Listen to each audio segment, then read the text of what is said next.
خواجہ خواجگاں حامی بے کساں التجا سن لو شاہ امم کے لیے خواجہ خواجگاں حامی بے کساں التجا سن لو شاہ امم کے لیے. پہلی دفعہ آیا تو پہلے دفعہ میرے کو سمجھ میں نہیں آیا تھا. 2-3 مرتبہ آنا شروع کیا نا، پھر میرے کو احساس ہوا، دماغ یہ ہوا کہ ہاں یہ کچھ ہے یہاں پہ. دل کو بڑا سکون ملتا ہے یہاں پہ آنے سے. کیسا لگتا ہے یہاں کا؟ بڑا مزہ آتا ہے، سکون مل جاتا ہے، ایک الگ ہی نیکی آتی ہے دل میں. مجھے یاد ہے جب میں فرسٹ ٹائم آیا تھا، مجھے غسل کے فرائض اور وضو کے فرائض صحیح نہیں آتے تھے، اور ہم نمازیں پڑھتے تھے. ہمیں نماز دین کا پڑھ تو رہے، لیکن جس طرح پڑھنا تھا وہ ادھر آ کے میں نے بہت کچھ سیکھا. نام مسلمان تھے لیکن نام کے مسلمان تھے، اب عملی مسلمان ہو گئے الحمدللہ. مجھے دعوت اسلامی میں تقریباً کوئی 5-6 سال ہو گئے. اس کے بعد سے زندگی میں ایسا سکون آیا، ایسا سکون کہ اس سے پہلے لگتا ہے کہ 25 سال جو عمر گزاری ہے نا وہ بے سکون گزاری. سمجھے اصل لائف ہی یہی ہے. اس سے پہلے کی زندگی وہ زندگی نہیں تھی، شرمندگی تھی. کیوں نہ نماز کا پتہ، نہ غسل کا، نہ فرائض کا. پھر مدنی چینل میں نے دیکھے، اس سے مجھے دل میں جستجو ہوئی، یار یہ کہاں سے لنک کرتے ہیں، کیا ہے. پھر میں ادھر فیضان مدینہ آیا، میں نے ادھر بہت کچھ سیکھا. یقین کریں میں کہتا ہوں ہم لوگ بہت دنیا کے پیچھے لگے ہوئے تھے، جب دین پر آئے اور مدنی مذاکرہ دیکھا، یہ سب دیکھا، بہت کچھ سیکھنے کو ملا. پہلے ٹی وی تھی لیکن چینل کچھ اور ہم استعمال کرتے، ڈرامے، غلط چیزیں. لیکن جب سے الحمدللہ مدنی چینل ہوئے اور حضرت کا بیان، تو زندگی بدل گئی. آپ کہاں جا رہے ہو؟ مدینہ. جب فیضان مدینہ بن رہا تھا، کچے تعمیرات ہو رہا تھا، الحمدللہ جب سے ماحول میں ہوں. عالم دین بنانے ہیں، دونوں کو بنائیں گے انشاءاللہ. امیر اہل سنت سے محبت، ان سے لگاؤ، اور شورا کی صحبت، علماء دین کا دیدار، اور مفتیان اکرام کی صحبت، اور بہت سارے مدنی پھول سیکھنے کو ملتے ہیں. اور اس سے ذہن سازی بھی ہوتی ہے، اور بھی بہت سارے معاملات ہوتے ہیں جس کی وجہ سے یہاں دل مائل ہوتا ہے آنے کی طرف. سب سے بڑا فائدہ جو میں نے دیکھا نا یہاں آنے سے، وہ کلام، وہ گفتگو ہم کہیں نہیں سنتے جو یہاں سن لیتے ہیں، اور وہ سیکھ لیتے ہیں جو ہم کہیں سیکھ نہیں پاتے. یہ میرے مرشد کا فیضان ہے، اللہ ان کو درازی عمر بالخیر عطا فرمائے اور ان کا سایہ ہم پہ دائر سلامت رکھے. اس وقت جو ہے نا سب سے ضروری ہمارا عقیدہ ہے.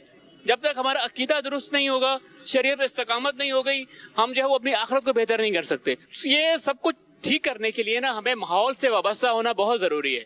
ٹھیک ہے، اہل سنت کے ماحول سے وابستہ ہونا ضروری ہے، دعوت اسلامی کے ماحول سے وابستہ ہونا ضروری ہے، جہاں پر آپ کو سنتیں سیکھی جائیں، آپ کو سکھائی جائیں. اللہ پاک معاف فرمائے، بہت گناہ گار تھے. مرشد نے نگاہ کرم کی ہے، یہاں پر بلایا، ان کا کرم ہے، پرسکون ہے جب سے دعوت اسلامی میں آیا الحمدللہ. آپ نے بہت کچھ یہاں سیکھا.